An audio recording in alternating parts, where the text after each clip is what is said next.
السلام عليكم ورحمة الله وبركاته. في ناس بتسأل تقول يا رب العصافير في جماعات ولا كل جوز عصفور كده يبقى في قفص لوحده مستقل؟ أقول لك إن تربية العصفور في جماعات هي ليها ميزة واحدة بس، إن العصافير بتبقى كلها على بعضها كتير، وأنت بيكون عندك كمية كبيرة من العصافير، بيبقى صعب إنك أنت تقعد تأكل كل جوز لوحده، فبتحط الأكل مرة واحدة للكل وبتخرج. يعني مثلا تحط لهم طبق كبير كده مليان أكل ومية وبتخرج وكله بياكل من العصافير، فبيكونش فيها مجهود في انك تاكل العصافير.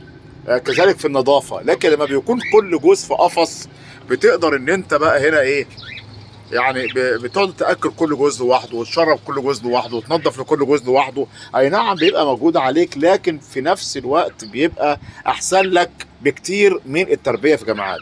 التربيه في جماعات بتبقى العصافير كلها على بعضها، بيبقى تلاقي ان الذكوره بتقعد تضرب بعض، بتلاقي ان العصافير بتدخل على بعض، بتلاقي ان الخساره بتبقى اكتر. بص تلاقي تفتح كل عش تلاقي هنا في بيضتين، تفتح عش ده تلاقي فيه ثلاث زغاليل، عش تلاقي فيه زغلول واحد، بتبقى مش عارف العش ده بتاع مين والعش ده بتاع مين، بتبقى العصافير كلها على بعضها وبتبقى العمليه سايحه كلها على بعضها. لكن لما بتربي كده كل جوز لوحده في قفص، ده بيبقى افضل لك واحسن لك، وانت عارف ان الجوز دوت اشتغل امتى وباض امتى وجاب ايه وما جابش ايه وفاضل له قد ايه وبيض او بقى له قد ايه ما باضش. ده بتبقى انت اللي حاكم الموضوع، بتبقى انت عارف ان كل جوز وقصته معاك.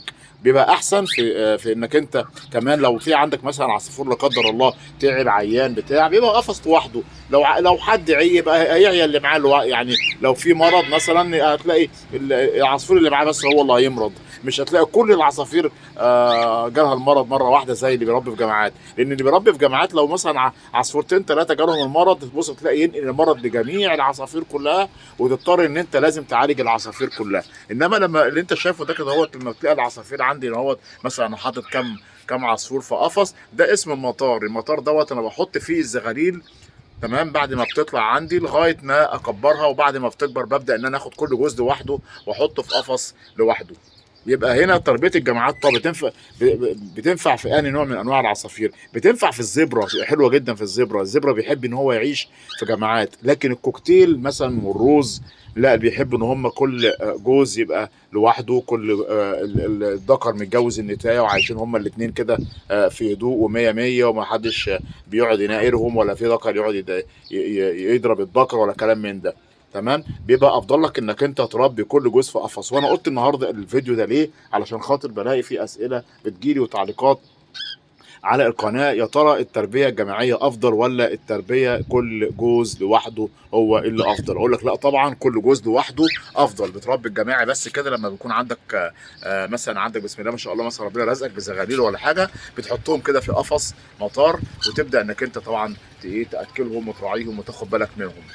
بس هو ده الفيديو اللي انا كنت عايز اكلم حضراتكم عليه النهارده، اللي هو التربيه في جماعات ولا التربيه كل جوز لوحده.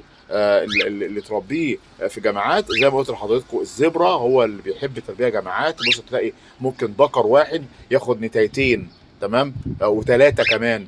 انما في الكوكتيل لا، وفي البادجي لا، في الروز لا. كل العصافير ديت بتبقى كل ذكر ليه نتايته. واحد يقول لي مثلا هل ينفع ان انا الروز اجوزه ذكر اجوزه انتهيتين؟ اقول لك ده لا يمكن. ليه؟ لان هو عصافير دي اسمها عصافير الحب. عصافير الحب بمعنى ان هم بيعشقوا بعض، وتلاقي الذكر بيعشق النتايه، ولو النتايه ماتت ممكن يموت وراها من الحزن عليها، لان اسمها عصافير الحب، بيحبوا بعض جدا. ما ينفعش ان عصفور ذكر يتجوز نتايتين.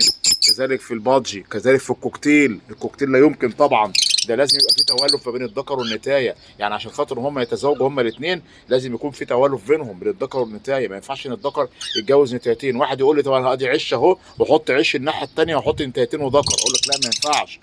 طب هتلاقي في ناس مثلا من الهواة اللي بيتفرجوا معايا على الفيديو يقول لك يا عم الكلام ده معروف، اقول لك لا، في ناس والله ما بتعرفش.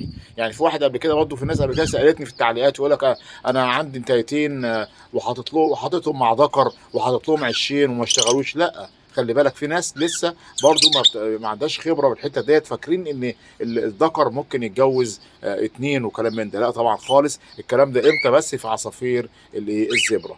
بشكركم جدا، بتمنى يكون الفيديو عجب حضراتكم، بتمنى من حضراتكم الاشتراك في القناه، تفعيل زر الجرس، والسلام عليكم ورحمه الله تعالى وبركاته.